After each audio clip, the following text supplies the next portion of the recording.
안녕하세요. 지금 미국 의회에서 정말 엄청난 일이 벌어지고 있습니다. 바로 암호화폐의 미래를 결정할 수도 있는 말 그대로 거대한 전쟁이죠. 오늘은 포춘 매거진의 심층 분석을 바탕으로 이 전쟁의 한가운데 있는 법안, 그리고 그 미래에 대해 한번 파헤쳐 보겠습니다. 이 문장 한번 보세요. 이게 그냥 단순한 법안 논의가 아니라는 걸 딱 보여주죠. 금융계의 거의 모든 거물들이 뭐랄까 참전한 거대한 전쟁터가 된 겁니다. 그만큼 수많은 이익 집단들이 이 법안이 어디로 가느냐를 두고 정말 치열하게 싸우고 있다는 거죠. 자, 그럼 사건의 핵심으로 바로 한번 들어가 보죠.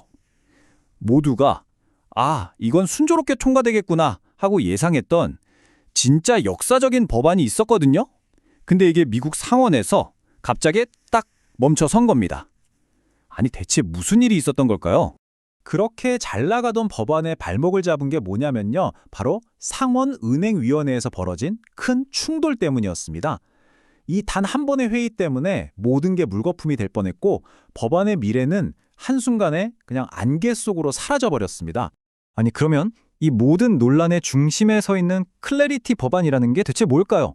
금융의 규칙 자체를 새로 쓸 수도 있다는 이 법안, 지금부터 자세히 한번 들여다보겠습니다. 지금 미국 암호화폐 산업의 가장 큰 문제가 뭐냐면 바로 규칙이 없다는 거거든요. 그러니까 이 법안은요, 그 불확실성을 싹 없애고 기업들이 좀 안정적으로 사업을 할 수 있게 명확한 게임의 규칙을 만들어주자, 이런 시도라고 보시면 됩니다.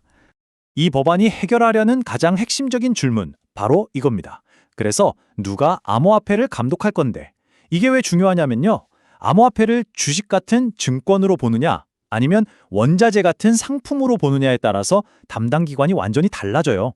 증권이면 SEC, 상품이면 CFTC가 되는 거죠. 이 관할권 다툼이 문제의 진짜 핵심입니다. 이 법안이 얼마나 중요한지 이 대목에서 딱 드러납니다. 전문가들은 이걸 뭐라고 부르냐면요, 2008년 금융위기 때 금융 시스템을 통째로 바꿨던 도드-프랭크법 있잖아요. 그거 이래로 가장 중대한 금융개혁이 될 수도 있다, 이렇게까지 평가하고 있습니다.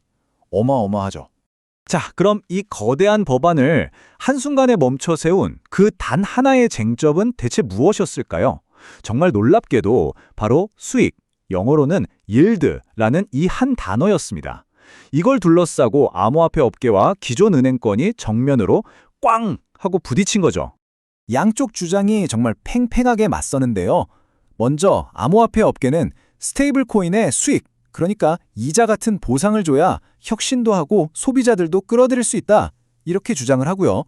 반면에 은행들은 잠깐만, 그렇게 되면 주택이나 자동차 대출에 꼭 필요한 우리 예금이 전부 암호화폐로 빠져나가서 금융 안정을 해칠 거다 라고 반박하는 겁니다. 정말 한치의 양보도 없죠. 포춘에서 아주 재밌는 비유를 썼는데요. 그동안 암호화폐 시장을 보면서 그냥 졸고 있던 거대한 은행 산업이 마침내 잠에서 딱 깨어난 겁니다. 그리고는 자신들의 모든 영향력을 총동원해서 이 싸움에 본격적으로 뛰어들었다는 거죠. 기존 은행권이 암호화폐 업계를 어떻게 보는지 이 한 문장이 딱 요약해 줍니다. 저들은 은행의 핵심적인 책임에 하나도 안 지면서 예금을 끌어모으는 그 재미있는 부분만 쏙 빼가려고 한다. 굉장히 날카로운 비판이죠. 자, 이런 경제적인 충돌은 곧바로 워싱턴의 복잡한 정치 게임으로 번집니다. 아주 강력한 플레이어들이 각자 자기 이익을 챙기기 위해서 치밀한 전략을 펼치기 시작한 거죠. 법안을 어떻게든 통과시키려고 민주당의 요구를 좀 들어줬어요. 예를 들면 자금 세탁 방지 조항을 강화하는 식으로요. 그런데 여기서 진짜 예상치 못한 일이 터집니다. 이 타협안이 너무 과하다고 생각한 거대 암호화폐 거래소 코인베이스가 갑자기 지지를 철회해버린 거예요. 말 그대로 판에 수류탄을 던진 격이 된 거죠. 상황은 더 복잡하게 꼬여버렸습니다. 이 복잡한 과정을 한번 보세요. 법안 하나가 만들어지려면 이렇게나 많은 단계를 거쳐야 합니다. 근데 이 클래리티 법안은 이제 겨우 1단계를 통과하려다가 멈춰선 거예요. 와, 법이 되기까지는 아직도 정말 험난한 길이 남아있다는 걸 알 수 있죠. 자, 그래서 가장 중요한 질문이죠. 이 모든 드라마 끝에 클래리티 법안의 미래는 과연 어떻게 될까요? 정말 통과될 수 있을까요? 이 모든 싸움 끝에 법안이 통과될 확률, 과연 얼마나 될까요? 포춘이 전하는 전문가들의 예측은 40%입니다.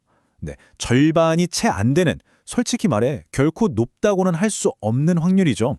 하지만 이 40%라는 숫자가 모든 게 끝났다는 뜻은 아닙니다.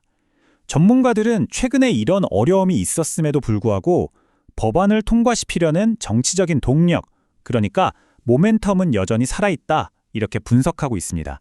아직 불씨는 꺼지지 않은 거죠. 마지막으로 이 질문을 던지면서 마무리하겠습니다.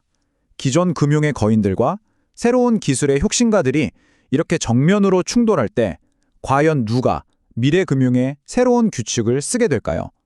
그 결과에 따라서 어쩌면 우리 모두의 금융 생활이 완전히 바뀔지도 모릅니다.